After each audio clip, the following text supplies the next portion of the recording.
Salam alaikum wa rahmatullahi ta'ala wa barakatuh. Que la paix soit sur vous toutes et tous. J'espère que vous m'entendez bien. Je ne peux pas vérifier, donc vous pouvez le dire si ce n'est pas le cas. Aujourd'hui, présent avec nous, notre cher professeur et imam de Verviers, Franck Amin Ench. Merci de ta présence aujourd'hui. Ici aujourd'hui, on va aborder le thème de la compréhension au sein des relations familiales, au sein des familles, sur base des récits coraniques, des récits prophétiques et de notre religion. Et donc, notre cher imam exposera le sujet, on discutera. Si vous avez des questions, vous pouvez les noter au fur et à mesure sur le lien, donc directement dans le chat, et on pourra, Inch'Allah, les noter et les poser à l'imam éventuellement. Je pense que la première réflexion et tu le confirmeras, Inch'Allah,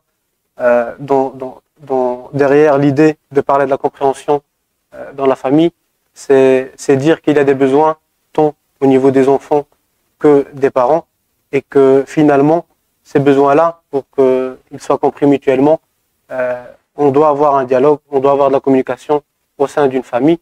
Et donc, cette importance-là, est-ce qu'elle est soulignée dans le Coran? Quels sont les cas que nous pouvons aborder pour que le public ait une idée concrète de cela? Merci. Bismillah ar-Rahman ar-Rahim. Au nom de Dieu le clément, le miséricordieux.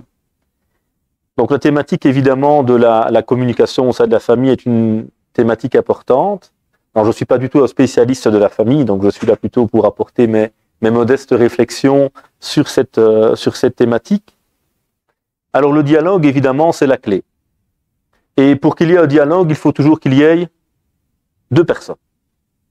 Le souci parfois, c'est qu'on est dans le monologue dès le départ. C'est-à-dire que l'enfant parfois va être sous-estimé. On va toujours donner des orientations ou des ordres sans prendre le temps d'écouter l'enfant parce que c'est un enfant. Donc parfois, c'est l'erreur dès le départ à ce niveau-là de minimiser sa capacité. Évidemment, il faut pouvoir comprendre que sa manière de s'exprimer sera différente de celle d'un adulte, mais il est important que ce dialogue existe et qu'on crée ce dialogue. Et donc vraiment, une des tâches premières peut-être du parent, c'est de permettre à l'enfant, lorsqu'il est en âge évidemment de s'exprimer, de pouvoir avoir confiance, parce que c'est la confiance aussi qui va permettre le dialogue, de ne pas tourner en dérision par exemple les tournures de phrases qui seraient erronées par exemple de l'enfant, etc., et rigoler de ses sentiments, de sa peur peut-être. Un enfant peut être effrayé de certaines choses qui pour nous semblent banales, mais qui pour lui peut-être sont importantes. Et donc vraiment créer un climat de confiance entre nous et l'enfant. Et puis ce canal de dialogue doit absolument être instauré très très tôt. Et à nouveau, ce sont des choses qui vont s'apprendre. Donc il faut, je pense, prendre le temps avec nos enfants de s'asseoir, de discuter en soirée, après l'école, comment ça a été aujourd'hui, qu'est-ce qui s'est passé à l'école. Si on a une petite armée d'enfants à la maison, qu'il y en a plusieurs, c'est pas toujours évident.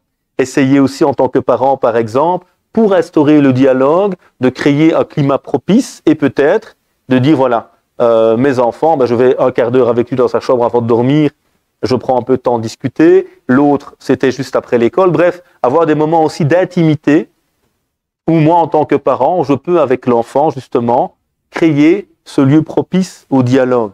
Et si on revenait au Coran, un élément qui pourrait être intéressant à soulever ici, c'est le prophète Jacob, Yacoub, que la paix soit sur lui, alayhi salam, et son fils Joseph, Youssouf, alayhi salam, où il y a justement cette intimité, cette complicité qui s'est créée entre ce père et cet enfant donc il vient se confier de lui-même à son père, qui lui raconte même ses rêves.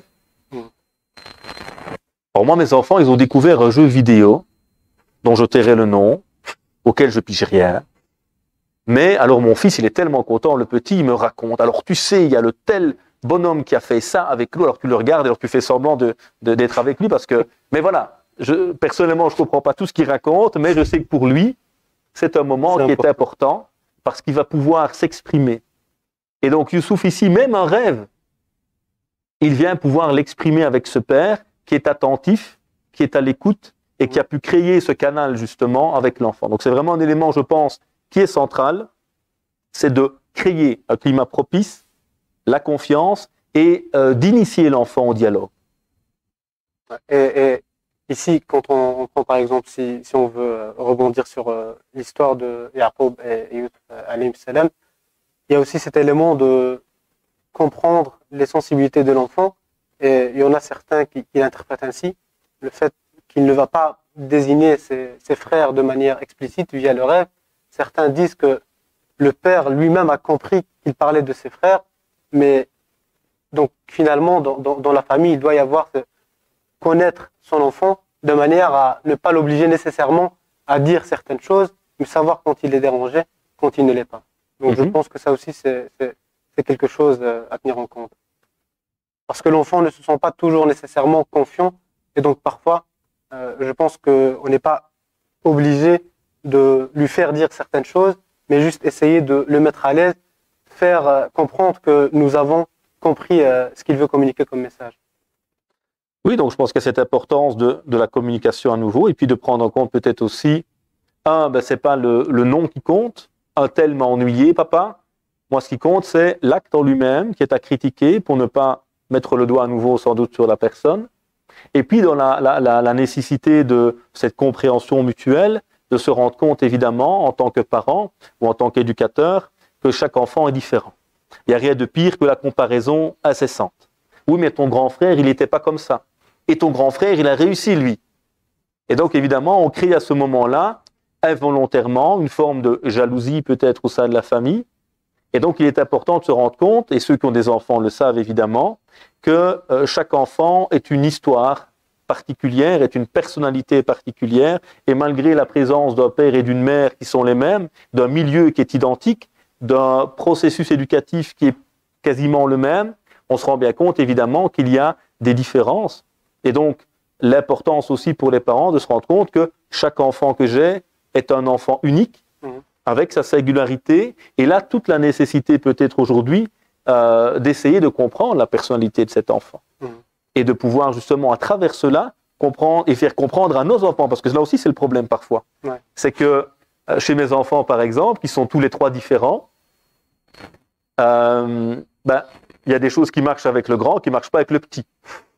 Et donc c'est parfois compliqué évidemment, parce que en termes de personnalité, avec le grand ça fonctionne, pas avec le petit. Donc on va devoir prendre le petit avec des pincettes parfois, pour que la chose puisse passer, alors que le grand va être beaucoup plus ferme, parce qu'on sait que ça marche. Donc parfois, il y a une forme d'incompréhension qui va naître chez un des deux, ou chez les deux, en disant pourquoi lui a pu et moi j'ai pas pu à ce moment-là. Ouais. Pas parce qu'il y a une inégalité entre vous, mais parce qu'il y a des profils différents. Donc on doit essayer de faire comprendre ça évidemment avec des mots accessibles pour les enfants, mais comprendre également que le principe est le même, mais parfois par rapport à certaines réalités, on doit pouvoir éveiller nos enfants également à l'égalité de base qui existe dans le foyer, et que le prophète alayhi salatu wa sallam souvent rappelé, mais également la différence. Et là, dans le récit de Youssouf, justement, on voit le père qui se rend compte que ce rêve, notamment, peut entraîner une réaction négative des frères.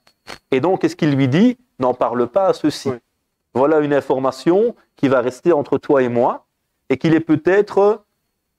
qui risque d'être négatif si tu la transmets aux autres. Et là, on voit aussi cette question, dans la compréhension mutuelle, un moment d'être capable d'avoir aussi des secrets, des petites choses entre nous et chaque enfant. C'est ce qui lui permet aussi de se sentir parfois important, singulier, et puis de pouvoir aussi, nous, en tant que parents, et c'est difficile évidemment, parce qu'on veut être juste, mais la justice n'est pas toujours de donner à chacun la même chose, mais de pouvoir donner à chacun les mêmes chances, avec leurs personnalités différentes. Donc ici, de ce père qui, pour ce fils, lui dit « n'en parle pas aux autres ». Parce que ça risquerait de leur part d'être mal interprété peut-être et de créer entre vous un conflit justement. Oui, oui. Tout à fait. Parfois on a tendance à sous-estimer l'enfant, pensant qu'il ne pourra pas assumer ou bien comprendre certaines choses. Mais ici, quand on voit le secret qu'il confie à son fils, c'est quand même un secret qui est lourd et qui peut pour certains choquer. Mais on voit que, subhanallah, Youssef, le fait que ce soit quelqu'un, son père, il savait déjà que c'était quelqu'un de doux, quelqu'un qui même à la fin de l'histoire, on verra qu'il blâmera le diable au lieu de blâmer ses frères. Et donc finalement, il était dans ce sens-là. Son père savait exactement qu'il n'y a aucun problème à lui confier ce secret-là. ici, si on parle du dialogue et de la compréhension, je pense qu'un élément important sur lequel j'aimerais t'entendre et sûrement le public aussi, c'est finalement l'évolution de la société aujourd'hui. C'est que je pense que c'est aussi ça qui impose de discuter de ces choses-là et qui pose problème parfois. Je pense qu'il y a une distance entre les parents et leurs enfants et il y a une évolution tellement importante de la société dans toutes ses composantes et une complexification de la vie de tous les jours. Comment est-ce que, en tant que parent, on va dire rester à jour, quoi. Comment faire une mise à jour pour pouvoir ne pas être largué, entre guillemets, par rapport au monde dans lequel nos enfants vivent? Je cherche toujours la réponse à cette question. Ça demanderait une mise à jour permanente. C'est clair que l'évolution de nos sociétés fait qu'aujourd'hui, sur 2-3 ans, on a peut-être dépassé ce qu'on faisait sur 20 ans auparavant. Donc il y a tout le temps des nouvelles choses. J'ai réussi à entrer dans le monde de Facebook avec 20 ans de retard déjà. J'ai pu rentrer dans le monde d'Instagram. Maintenant, il y a TikTok, BlickBlock, je sais plus où on va. Donc c'est vrai que c'est compliqué parce qu'il y a toujours des nouveautés, évidemment. Un monde en perpétuelle évolution et c'est pas toujours évident de suivre aujourd'hui. Mais faut-il vraiment suivre tout également? Je pense que si on veut justement parler de compréhension mutuelle, il y a une importance, comme on a dit, du dialogue, d'essayer de comprendre dans le monde dans lequel on vit, pas spécialement en passant 20 heures sur les réseaux sociaux ou en jouant PlayStation 24 heures sur 24 pour comprendre son jeu, mais à travers des articles, à travers les avis des pédagogues, par exemple, sur le sujet, pour permettre aux parents, à un moment, de comprendre dans quel monde est l'enfant. Et de comprendre que l'enfant a besoin d'y être, mais que je ne dois pas, moi, céder à tout, parce que sinon, il va être accaparé par ce monde qui n'est pas sain non plus pour l'enfant. Donc, c'est tout un travail qui est difficile pour nous, les parents, aujourd'hui, parce qu'il y a, on va dire, la société qui va dans un sens, où beaucoup de gens, malheureusement, sont inconscients des dangers, des risques des réseaux sociaux, des écrans, etc. Et en même temps, un enfant qui a besoin, je vous parlais de ce jeu vidéo tout à l'heure, ben mes enfants, par exemple, ils ont besoin qu'on leur donne un petit moment par semaine, parce qu'en même temps, c'est le sujet de discussion principal avec leurs amis. Oui. Et donc, à un moment, si l'enfant est totalement déconnecté parfois du milieu dans lequel il vit, il a une difficulté là de compréhension du monde dans lequel il vit. Mais à nouveau, notre travail à nous, c'est de ne pas tomber dans les travers aussi de cela. Donc, comprendre le besoin de l'enfant d'avoir sa place vis-à-vis de ses amis, d'avoir des éléments qui lui permettent également de pouvoir dialoguer et discuter avec eux parce que c'est quelque chose qui fait partie de la société qui est la sienne, sans tomber dans le travers. Et là, de nouveau, l'enfant est très capable. Nous avons sur toute une série d'éléments, que ce soit des jeux vidéo, des films, pas avant 3 ans, pas avant 6 ans, pas avant 12 ans. Je pense qu'il est très intéressant, par exemple, depuis tout petit, d'initier l'enfant. Regarde ça, c'est un jeu pour 12 ans. Tu as 6 ans. On ne peut pas, c'est écrit dessus.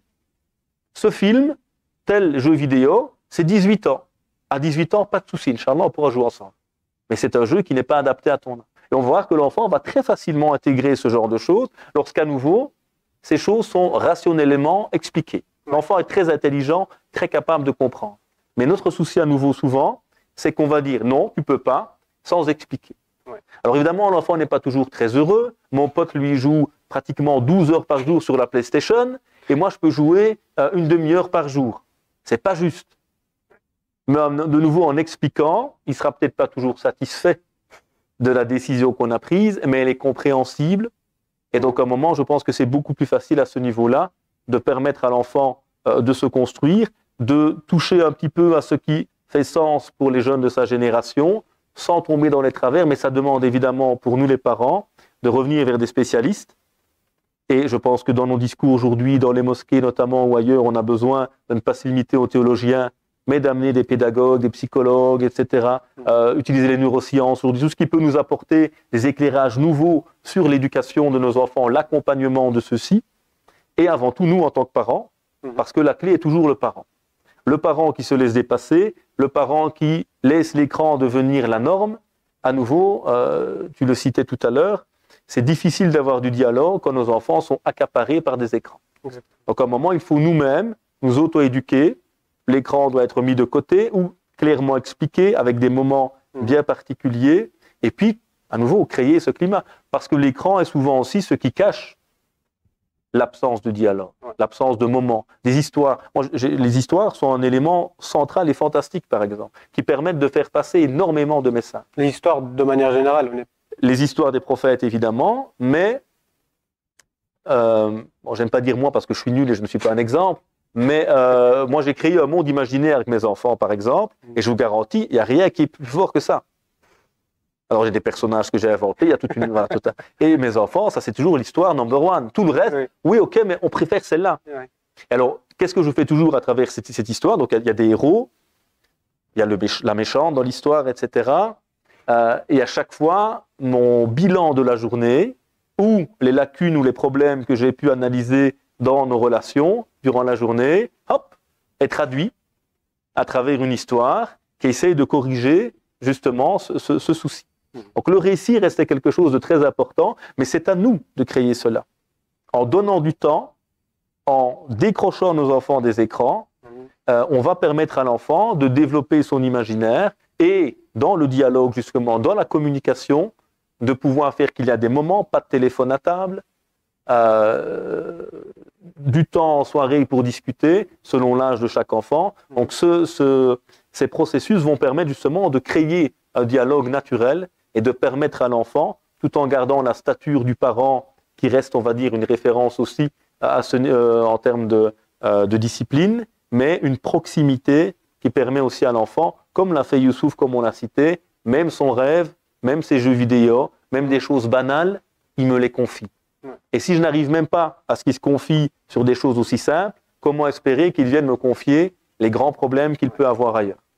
Oui. Donc, là, ici, je ressens, quand je t'entends parler, il y a le fait que ce n'est pas quelque chose nécessairement de naturel. Parfois, on a l'impression, parce qu'on est musulman, parce que on est parent, ça veut dire que naturellement, tout va bien se passer. Et parfois, en lisant les textes d'une lecture parfois minimaliste, réductrice, on va peut-être prendre l'exemple de Luqman, je ne sais pas si on dit alayhi salam ou pas, mais on va prendre l'exemple de Luqman et son fils, et on va essayer d'appliquer, extrapoler ça de manière littérale, sans aucun contexte. Et donc, le seul discours qu'on aura avec notre enfant, c'est fais ça, et c'est d'ordre religieux, mais on ne se met pas nécessairement dans le contexte. Je pense que pour développer une relation comme Luqman il a avec son fils, ce n'est pas le début, c'est la finalité. Bien sûr. Donc, ce récit, en l'occurrence, qui est dans la sourate 31, parle de quelques principes d'éducation que ce père essaie de transmettre à son fils, mais à nouveau, on a ici que la partie émergée, l'iceberg. Tout le travail, ce n'est pas le mot que je vais donner, c'est le cœur que j'ai réussi à toucher, qui va faire qu'à un moment, le mot qui va sortir de mon cœur, Inch'Allah, mais qui est exprimé par ma bouche, va entrer dans le cœur de mon enfant. Donc à un moment, on ne voit ici qu'une partie, mais tout le travail est en amont, évidemment. C'est comme on a dit, ce travail de confiance, de discussion, du quotidien, et qui a un enfant sait très bien qu'on va répéter 1000 fois la même chose, pour qu'enfin on le fasse peut-être. Donc c'est un travail répétitif, évidemment, pour que la chose s'ancre. Et puis, comme tu l'as bien dit, ce n'est pas en répétant l'histoire qu'on va permettre à l'enfant de l'intégrer. Il y a besoin vraiment, à nouveau, le Coran est universel, il s'adresse à tous et à toutes, mais notre travail à nous, c'est de pouvoir l'assimiler dans notre cœur, dans notre comportement, et puis pouvoir le retraduire avec des mots qui plaisent aux enfants. Mon fils, si tu es un bon musulman, tu auras une rivière de vin au paradis. Tes enfants rêvent des rivières de vin au paradis. Aucun musulman aujourd'hui ne rêve de rivière de vin. Il va dire, bah papa, mais je veux pas une rivière de vin, moi. Moi, je veux être Ronaldo, moi, je veux être un super-héros. Tu vas lui en donner envie déjà ici. Moi, je veux un arbre avec des donuts, etc. Donc, l'enfant, il a ses rêves à lui aujourd'hui, que le discours coranique qui interpellait le peuple du moment de la révélation a traduit par rapport à leurs attentes, à leurs besoins, à leur vécu. Mais le rôle, évidemment, toujours de l'éducateur, c'est pas de répéter le texte et de penser qu'en le lisant et en le redonnant à mon enfant, ben voilà, ça va marcher automatiquement. C'est pas ça. C'est s'inspirer du texte pour pouvoir retraduire celui-ci. Alors, j'ai une petite anecdote par rapport à ça. Un de mes professeurs, qui est aujourd'hui en Allemagne, dans une formation, justement, nous citait le célèbre hadith de ce jeune homme qui vient trouver le prophète, alayhi salatu wassalam, et qui lui dit au prophète, permets-moi la fornication. Un jeune homme, comme tous les jeunes hommes, les hormones commencent à travailler, on a flashé sur une jolie jeune fille à l'école. Mais lui, il est mis, hein, il est sincère, il est honnête, il vient trouver le prophète. Il dit, prophète, j'ai un souci. Ce que les compagnons ne comprennent pas. Vous voyez, l'importance de la compréhension. Quand ce jeune homme vient trouver le prophète, alayhi salatu, il ne vient pas lui dire, rends-moi ça halal. Donc il n'attend pas ça en réalité. Il aurait pu le faire en cachette d'ailleurs. Donc il dit quoi? Permets-moi, mais en fait il veut dire quoi? Trouve-moi une solution. Il lui expose une réalité. Que les compagnons, eux, se mettent un peu en colère. Non, laissez-le.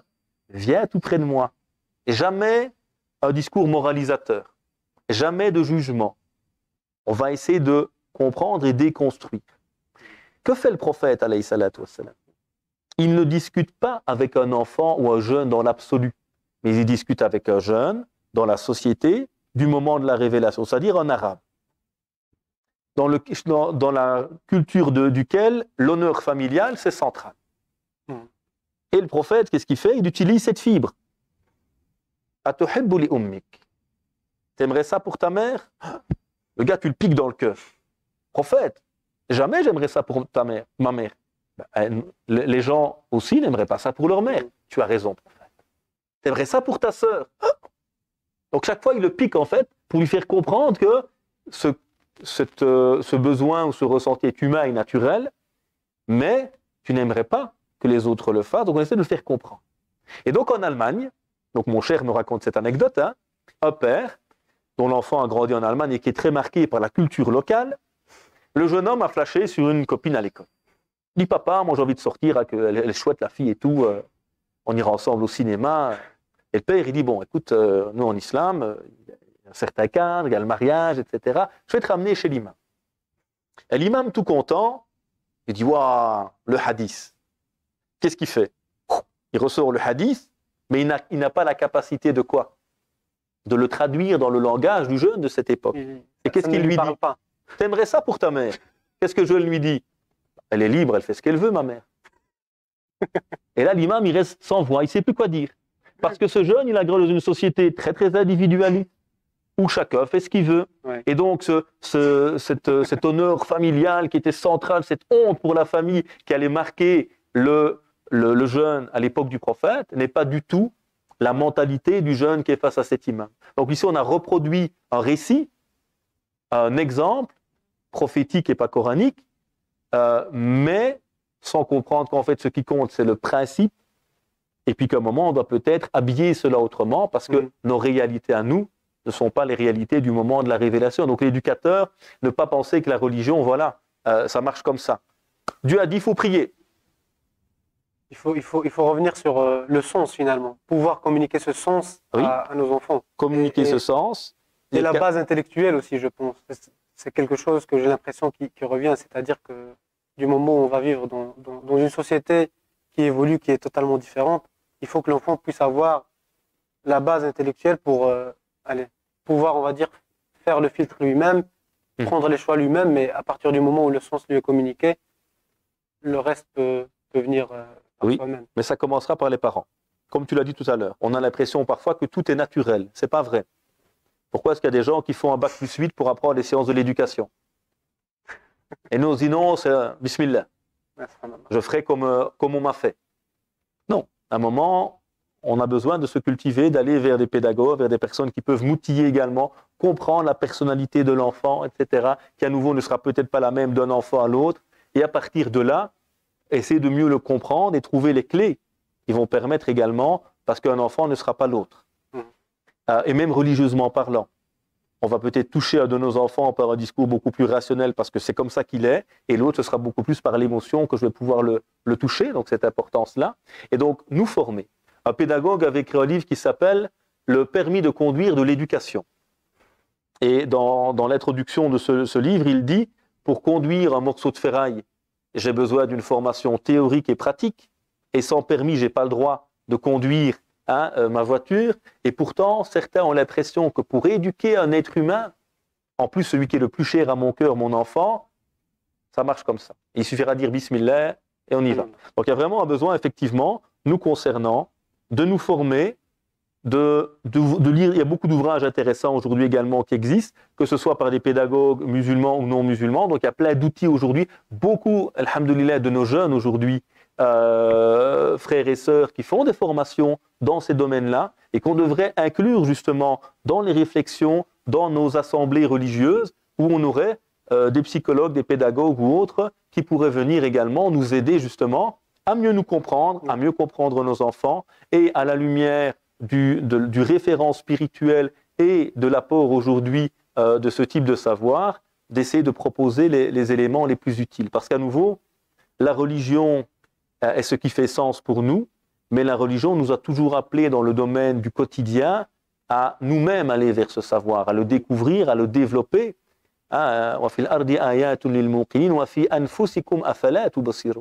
Il y a des signes sur terre et en vous-même, n'allez-vous pas observer? Donc il y a besoin d'observer cet être humain, de découvrir l'humain et à partir de là de trouver des solutions. Donc effectivement, éduquer, c'est d'abord commencer par le père, par la mère. Et dans Luqman justement, la première chose qu'on dit avant de parler de l'éducation de Luqman, c'est que Dieu a donné la sagesse à Luqman. Donc avant de parler de l'éducation, on est revenu à ce que le père ou la mère doit acquérir en amont pour pouvoir transmettre, parce que comme on dit en arabe, celui qui ne possède rien ne peut pas le transmettre. Exactement. Parfois on met la priorité sur les enfants, mais on oublie que, comme on dit en arabe, donc c'est que merci d'avoir traduit. c'est que si on n'arrive pas, nous-mêmes, on comprend pas nécessairement le sens de la vie. Nous-mêmes, par exemple, tu as parlé des réseaux sociaux et on a parlé de cet aspect de, finalement, le fait d'être parent, c'est naturel. Mais en fait, le fait d'être accro aux réseaux sociaux, c'est naturel. Dans le sens où les réseaux sociaux, ils vont utiliser des algorithmes qui sont programmés avec des algorithmes précis, on va dire convoquer la dopamine, on va dire, dans notre cerveau pour qu'on puisse rester dans ces réseaux sociaux, développer cette addiction-là. Donc, on voit directement que c'est pas quelque chose de naturel, il faut du travail derrière et il faut s'outiller.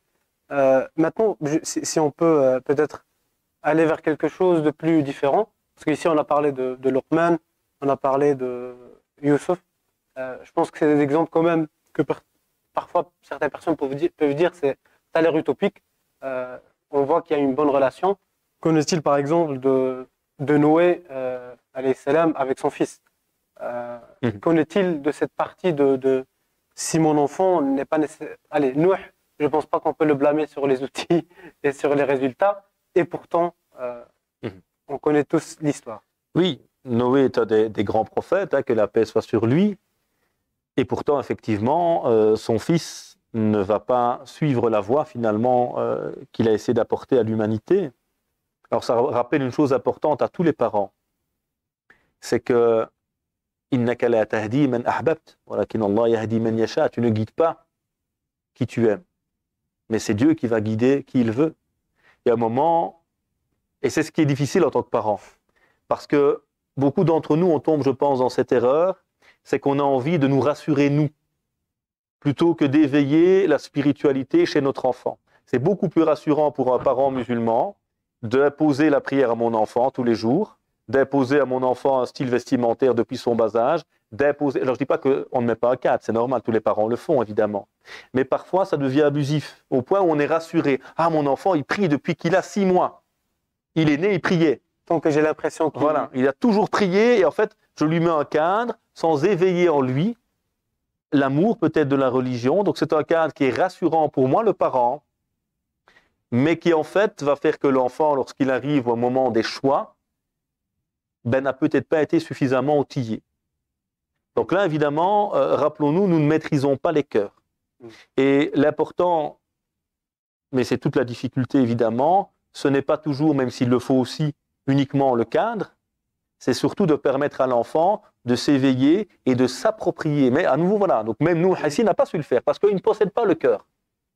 Il possède les outils, il a l'amour, il transmet, mais le cœur n'est pas entre ses mains. On aimerait tous avoir une télécommande. Déjà pour nous-mêmes, pour nous rendre bons. Mais c'est pas comme ça que ça marche.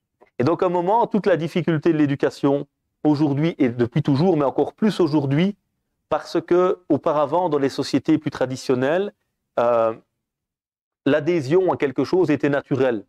Il n'y avait pas une évolution aussi rapide, il y avait une société beaucoup plus monolithique qu'aujourd'hui auparavant. Donc on était tous un peu en Belgique, blanc, catho, ok. Même l'athée, il était catho. C'était un peu la norme. Et dans les pays arabes, on était tous un peu musulmans, etc. Même si je ne crois pas en Dieu, je suis musulman finalement. Ouais. Ce qui était un peu rassurant. Alors je ne dis pas que devant Dieu, c'est ce qui compte, hein. Ouais. Mais en tout cas, c'était plus rassurant, plus homogène et plus aisé. Aujourd'hui, il y a cette complexité d'une société voilà, où il y a un cadre beaucoup moins rigide, en tout cas au niveau de cette appartenance, notamment spirituelle. Et donc, ça fait peur parfois aux parents. Mais je pense que voilà, tout le travail est là, c'est d'essayer d'éveiller en eux la volonté de comprendre, mais il va donc faire des erreurs. Mmh. Parce qu'à nouveau, quand je l'oblige à être dans un cadre, c'est rassurant pour moi, mais ça ne veut pas dire que l'enfant a intégré la chose. Donc Noé alayhi salam, que la paix soit sur lui, est ce prophète, est ce père, il éduque, il transmet, mais le cœur n'est pas entre ses mains. Maintenant, ce qu'on peut voir peut-être dans ce récit, c'est que Noé finalement ne se rend compte que très tardivement que le fils n'a pas suivi la voie. Donc là, c'est peut-être le danger dans le cadre familial aussi parfois, et la difficulté de sonder les cœurs. Parce qu'à nouveau, on n'a pas de machine, on n'a pas hyménomètre, hein, une machine qui mesure l'intensité de la foi de nos enfants et qui sonne quand ça ne va pas.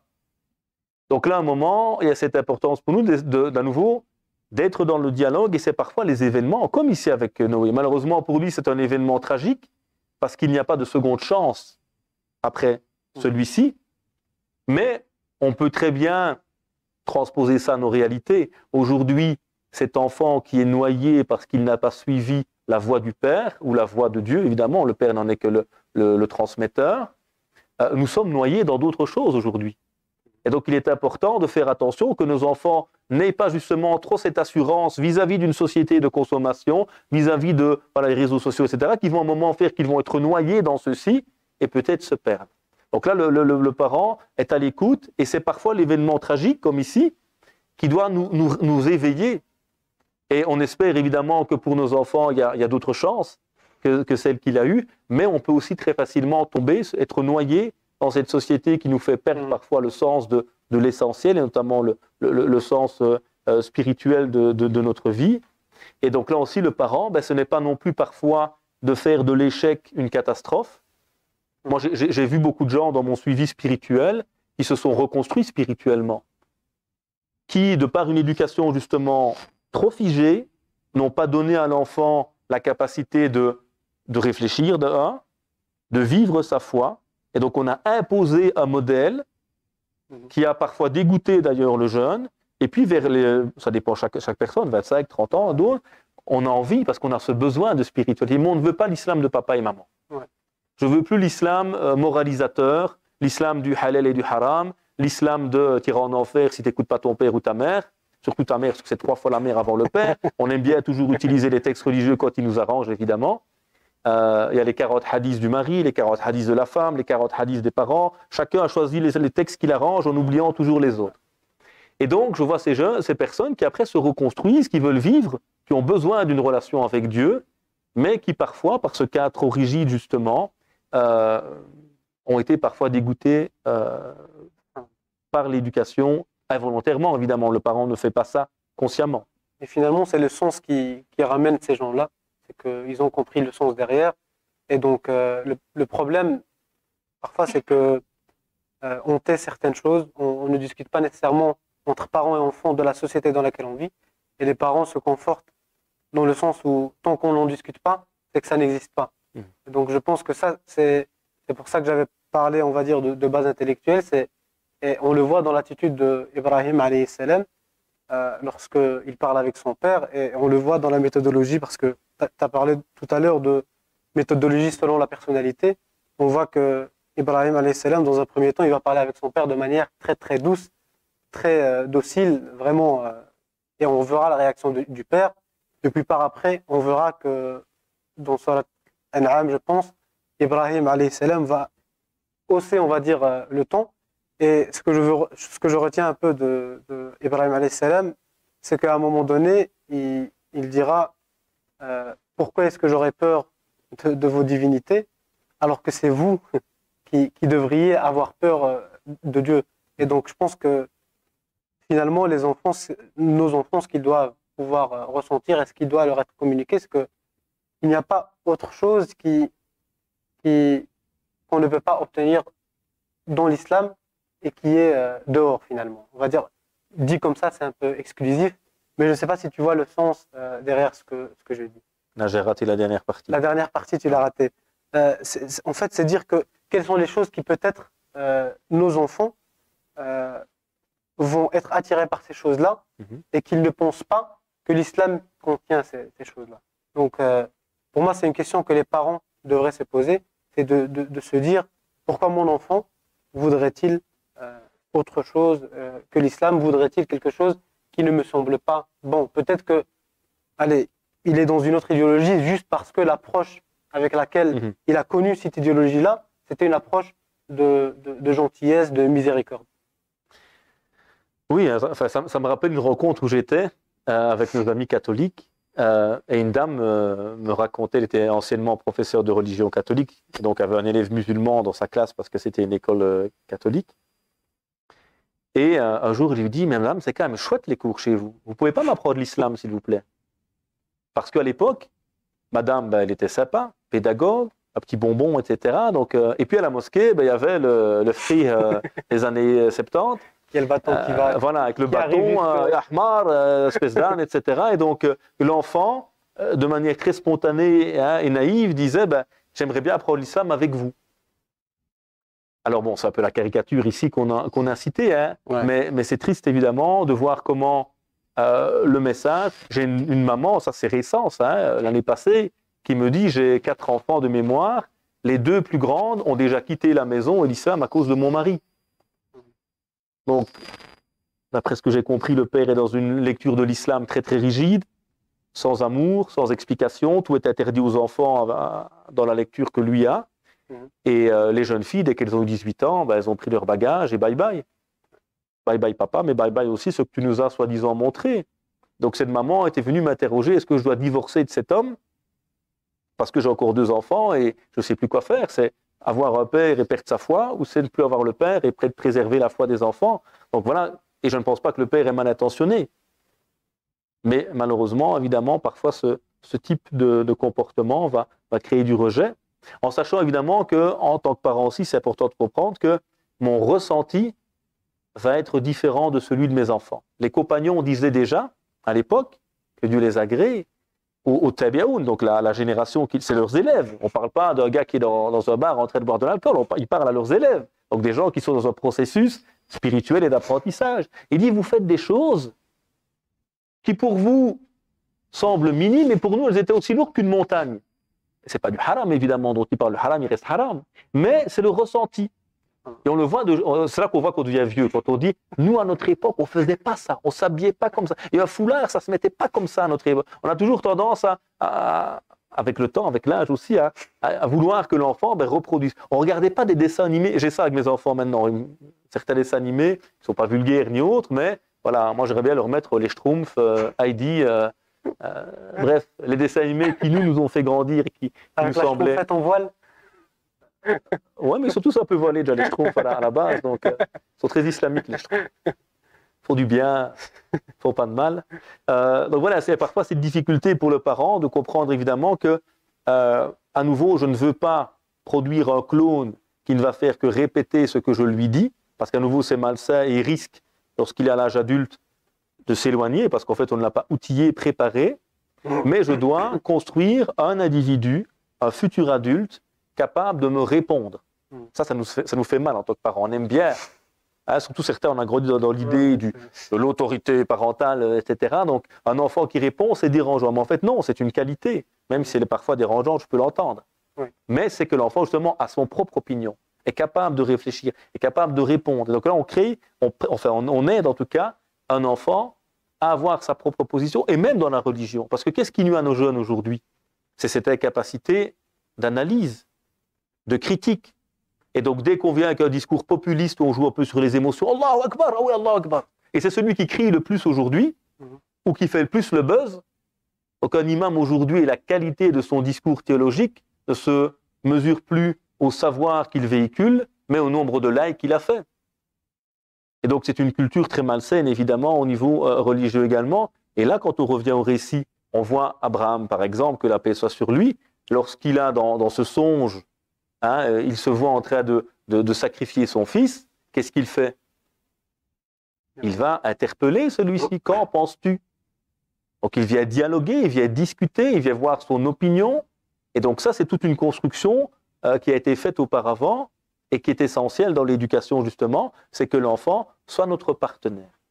Et qu'on l'aide un moment à réfléchir, même dans des choix très basiques, mais l'aider un moment, voilà, il y a des vacances, plutôt que d'imposer nos vacances à nos enfants, on sait très bien qu'in fine, le choix, il vient souvent de nous, mais au minimum, on s'est assis avec eux. Voilà notre budget. On ne peut pas partir, les amis, faire nos vacances sur la Lune ou en Malaisie chaque année, c'est pas dans le budget. Mais voilà les 2-3 possibilités. Qu'en pensez-vous? Qu'est-ce qui c'est chouette de faire là-bas? Et donc, on permet à l'enfant, depuis le plus jeune âge, d'être quelqu'un qui participe dans le projet familial et qui va réfléchir avec nous. Et plus il va prendre de l'âge, évidemment, plus il sera consulté. Ça aussi, c'est quelque chose qui me semble important dans ce processus. Et en tant que parent, comment faire pour ne pas finalement être offusqué par l'opposition parce que je pense que dans l'ego de l'homme, de manière naturelle, déjà juste peut-être entre époux-épouse, peut-être juste entre personnes adultes, on a directement, on perçoit mal les choses lorsque on a une divergence d'opinion. Qu'en est-il quand c'est l'enfant qui diverge d'opinion? Comment travailler cet aspect et finalement pouvoir dire que notre religion, elle va dans ce sens-là. Elle ne nous dit pas de taire notre enfant. Oui, après, comme tu l'as bien dit, il y a l'humain qui est parfois difficile à entendre et de se dire, mais surtout que l'enfant grandit. On a tous, tout parents, il était petit, ouais, puis maintenant il est plus si petit, des fois il nous dépasse d'ailleurs, et puis il a son mot à dire maintenant, et puis avant c'était vas-y, maintenant c'est mais pourquoi?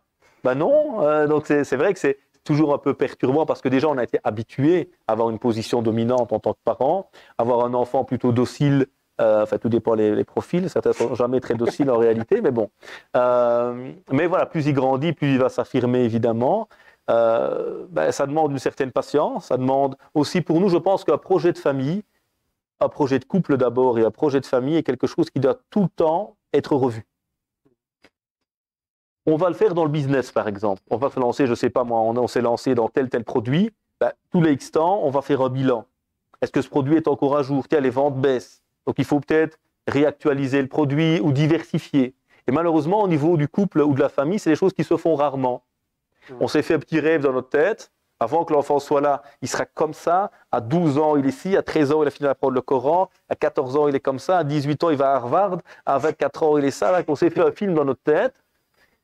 Et ça, tous les parents le savent, c'est rarement ce qui va se passer dans la réalité. Mais parfois, c'est notre problème, c'est qu'on ne se remet pas un jour. On devrait faire des bilans. On devrait se dire en tant que parents, déjà à nous deux, père et mère, où est-ce qu'on en est? Ça va ou ça va pas? Alors, on va tous rater des choses, parce que bon, faut pas être non plus trop dur avec nous. On n'a pas des clés magiques. On n'a pas la solution à tout. On se gourre en tant que parents. Et je pense que la première clé, c'est déjà de le comprendre.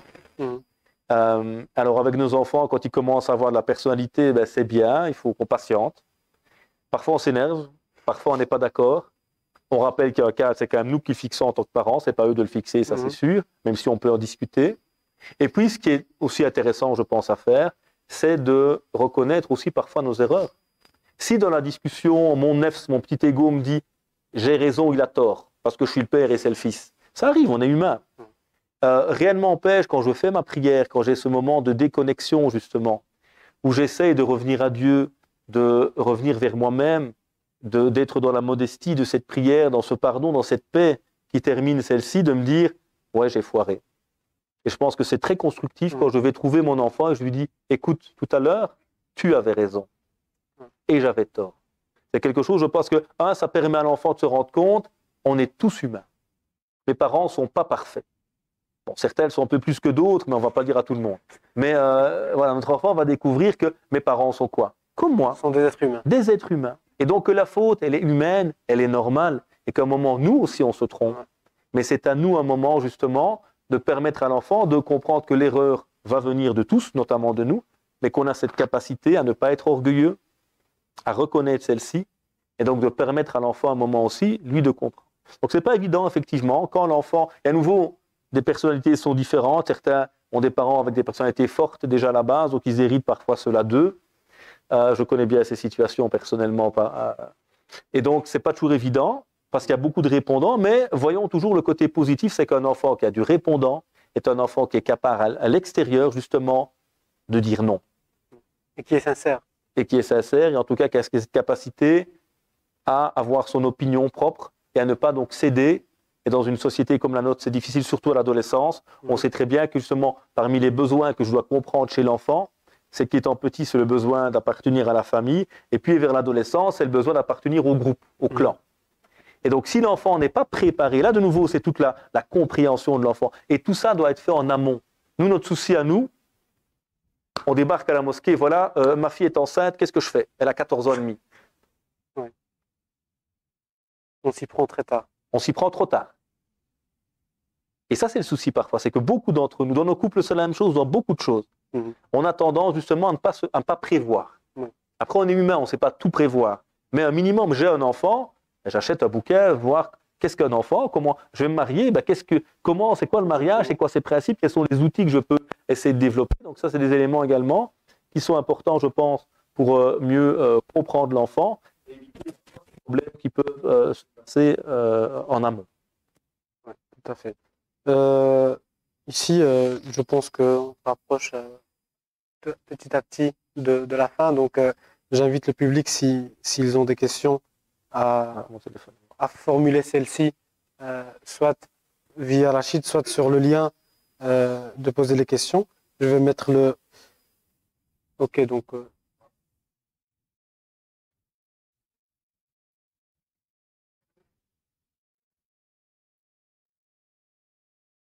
On répétera la question.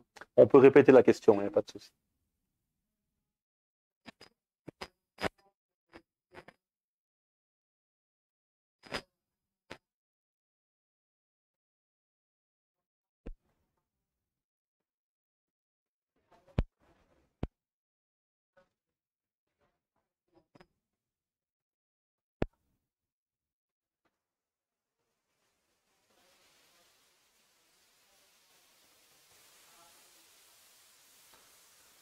Donc par rapport à justement ce décalage qu'il peut y avoir générationnel peut-être avec les... J'allais le faire. Pour les personnes... Enfin, tu peux le faire. Vas-y. Donc si j'ai bien compris la question, c'est par rapport à l'ancienne génération qui nous a éduqués, nos parents, nos grands-parents. Est-ce que finalement la conclusion c'est qu'il y avait une mauvaise compréhension de la religion du côté de cette ancienne génération? Donc j'espère que j'ai pas trop résumé. Je dirais surtout, il faut comprendre qu'ils sont les enfants de leur époque et qu'ils ont reproduit souvent l'éducation qu'ils ont reçue eux-mêmes. Avec, on parle pour la plupart des musulmans quand même de parents qui sont issus de l'immigration. C'est-à-dire que dans chaque société, il y a un décalage générationnel naturel évidemment qui se fait. Les parents qui ont immigré, ils ont vécu sur 50 ans ce qu'ont vécu peut-être leurs ancêtres sur 500 ans. Des bouleversements majeurs. Une immigration massive dans des sociétés qui ne sont pas musulmanes, donc totalement différentes. Une immigration souvent issue des milieux ruraux vers les grandes villes. L'évolution de la société est très marquée, la télévision, puis il y a eu la parabole, et puis il y a Internet, les réseaux sociaux, donc il y a énormément de bouleversements. Et donc, les parents de cette génération sont le fruit de leur histoire, évidemment singulière, d'un bouleversement sociétal majeur, ce qui fait que le décalage peut-être entre eux et leurs enfants était beaucoup plus marqué que ce qu'on trouvera en Belgique entre un grand-père ou un père et son enfant. Donc il y a d'autres facteurs qui se sont rajoutés, l'immigration, le milieu rural vers un milieu urbain, etc. Tout ça, je pense, a créé un décalage beaucoup plus marqué. Donc à nouveau, nos parents, que Dieu les bénisse, leur fasse miséricorde, s'ils nous ont quittés, je pense qu'ils ont fait de leur mieux, avec des outils qui étaient les leurs, avec énormément de bouleversements qui ont sans doute fait que, effectivement, la manière dont ils ont essayé de transmettre n'était sans doute pas adaptée. Donc on ne va pas leur jeter évidemment ici la faute sur eux-mêmes. Ils ont fait ce qu'ils pouvaient avec leurs moyens, mais c'est clair que le décalage était très très marqué et qu'à un moment aujourd'hui, il faut rattraper le coup du mieux possible. Parce que beaucoup de gens ont aussi se sont éloignés du message avec ce comportement parfois difficile, avec l'immigration qui a fait aussi que beaucoup de parents étaient dans une crainte vis-à-vis de leur identité, donc un repli identitaire très marqué parfois chez les parents, une forme de protectionnisme culturel qui faisait que, notamment dans les mariages, c'était compliqué d'accepter que ma fille épouse un Tchétchène et mon fils épouse une Sénégalaise et l'autre épouse un Belge. C'était compliqué. Donc il y a énormément de choses qui se sont passées et qui se passent encore pour certains, qui sont le fruit de tous ces facteurs. Et donc à nouveau, on n'est pas là pour jeter la pierre, mais pour essayer de comprendre et se rendre compte qu'effectivement, certaines choses qui se sont passées à l'époque n'étaient sans doute pas du tout adaptées. Et le défi aujourd'hui, c'est pas de jeter la pierre aux anciens, de se dire nous, comment est-ce qu'on peut faire pour rattraper le coup, pour corriger les erreurs et essayer d'avoir une éducation qui est adaptée à notre société, fidèle à nos valeurs morales et spirituelles et qui permettent à l'enfant de se construire de manière apaisée sans ce conflit et cette lutte qu'il a dû vivre. Moi, quand j'étais jeune, par exemple, à mes amis maghrébins, on disait parfois les sales belges. Et nous, on répondait souvent les sales marocains. Et j'entendais parfois dans les familles, on disait, fais pas comme les Belges, le bleshka. Et on se rend pas compte, mais c'est terrible. C'est-à-dire que je mets dans la tête de mon enfant, un musulman ne peut pas être comme un Belge. Donc comment espérer après que parfois on ait cet équilibre entre une appartenance citoyenne apaisée et spirituelle, puisque parfois involontairement, dans le discours des parents, on a monté l'un contre l'autre l'identité d'origine, qui était un mélange de culture marocaine et de foi, avec la société belge.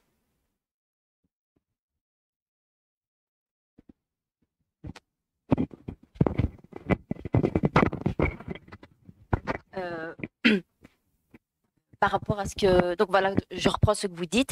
Quand vous dites, si maintenant je reprends votre exemple avec la société actuelle, à ce moment-là, si on parle comme les jeunes de maintenant, le fait de changer peut-être, comme vous dites, l'éducation, parce que comparé à avant ou maintenant, il y a quand même du positif et du négatif des deux côtés. Donc qu'on soit trop ou trop peu, il y aura quand même des choses positives et négatives. Est-ce qu'on l'éducation, si elle est ou d'un moment plus comme avant, est-ce qu'on ne risque pas de perdre un peu cette éducation?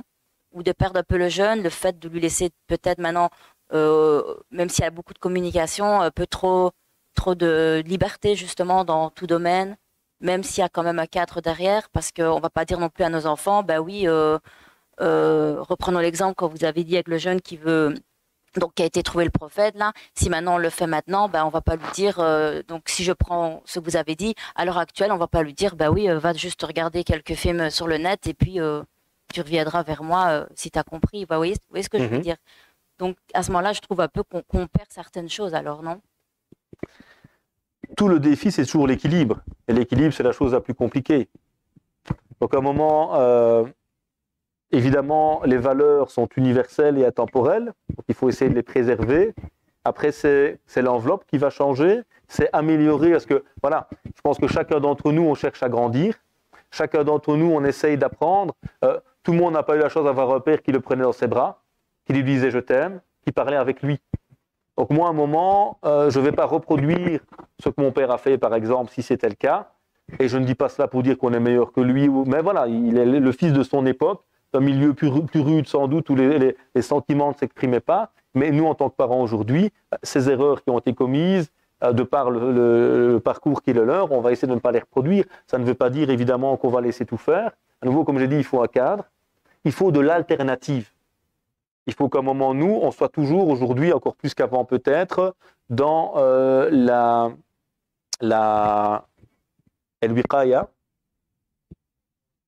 prévention, dans la prévention.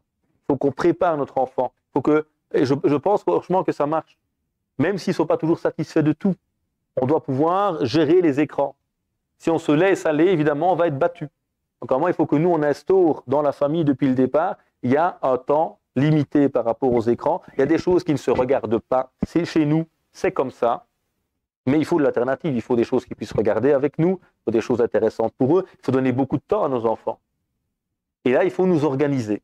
Parce que, évidemment, chacun a sa vie et chacun a une réalité peut-être différente, mais il faut vraiment qu'on puisse prendre du temps pour être avec nos enfants, pour qu'ils ne sentent pas le manque. Quand l'enfant sent des manques, ben, il va les combler ailleurs.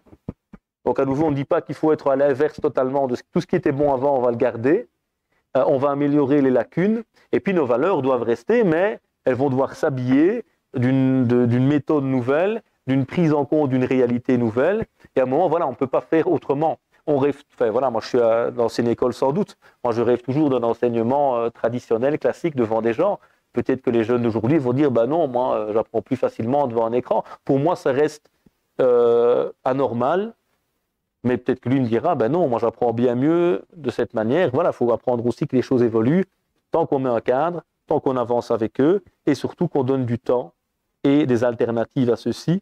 Mais ça, c'est les parents qui doivent réfléchir. Même un ami, on doit déjà expliquer à nos enfants qu'est-ce qu'un ami. Donc ça, on toujours la prévention. Qu'est-ce qu'un ami à l'école? On va rentrer dans telle école, on va suivre l'école. Qu'est-ce qu'il y a dans l'école? Je vous dis, qu'est-ce qu'un ami à l'école? Pourquoi est-ce qu'on a des amis? Pourquoi est-ce qu'on a besoin d'amis? Tous ces des éléments, je pense qu'en travaillant en amont, on peut éviter pas mal d'écueils déjà, en sachant que chacun après, bon, aura son propre parcours. Tout d'abord, merci pour toutes les pistes que vous nous avez offertes, par la grâce de Dieu. Pour moi, la question essentielle, on parle beaucoup des familles, du papa, de la maman, des enfants, mais il y a aussi les familles monoparentales. Les familles où des femmes sont exposées avec leurs enfants seuls et quelquefois avec des adolescents qui deviennent des hommes. Et ce n'est pas évident pour une maman de pouvoir se positionner comme ça face à un adolescent qui grandit et qui peut-être voudrait prendre la place du papa au sein de la famille. Alors comment est-ce que la maman peut se positionner face à une famille qui est fracturée? Quelle piste? C'est pas évident pour la maman de pouvoir se positionner.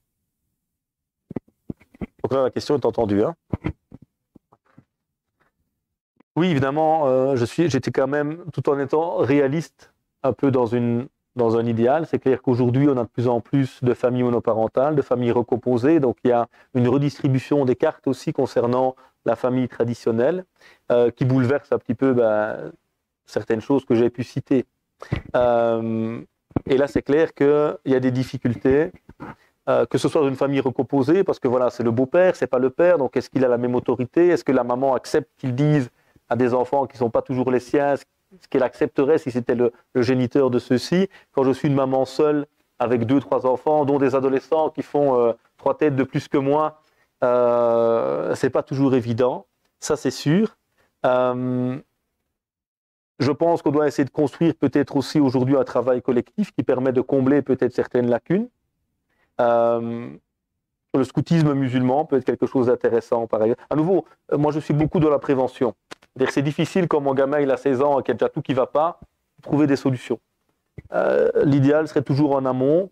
Moi je le vois ici dans le travail qu'on fait nous, par exemple, dans un mouvement de jeunesse qu'on a construit avec le temps dans nos structures, c'est que nos animateurs sont de très bons relais pour les parents.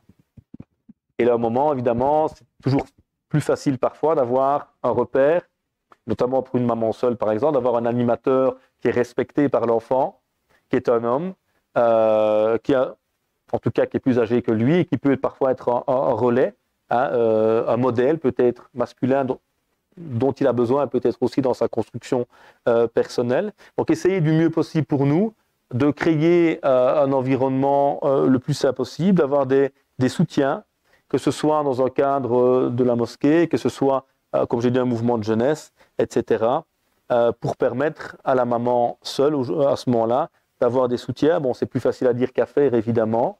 Toutes ces structures n'existent pas toujours. Et c'est pourquoi moi j'invite toujours ceux qui n'ont pas parfois ces difficultés à réfléchir et surtout qu'on travaille en amont pour essayer de construire un maximum de structures aujourd'hui. Pour moi, il faudra un planning familial musulman, ça n'existe pas dans nos sociétés. On a énormément de lacunes et de problèmes au niveau familial. Et dans beaucoup de d'autres espaces avec des gens sans doute bien intentionnés et très bien formés. Il y a parfois cette méconnaissance dans notre vision du monde, des cultures de certains, qui va faire qu'au lieu d'être un lieu d'apaisement et de solution, parfois ce type de structures deviennent pour nos familles pas malheureusement le lieu qu'on aurait souhaité. Donc mettre sur place des structures, un accompagnement et essayer le plus tôt possible de combler ces manquements pour que on puisse aider à un moment la mère seule à trouver des solutions. Je me rends bien compte que ce n'est pas des solutions immédiates, mais à nouveau, dans l'urgence, je pense, c'est toujours difficile. Donc il y a le dialogue qui est important. Il y a des spécialistes autour de nous. Essayons de les consulter, d'aider l'enfant, de comprendre aussi voilà, qu'il a besoin sans doute de certaines choses, qu'il a besoin peut-être de modèles aussi masculins à côté de lui, et comment on peut faire nous, dans le cadre des structures qu'on essaie de construire au niveau de l'éducation, de lui proposer ce modèle, en tout cas de soutenir la maman.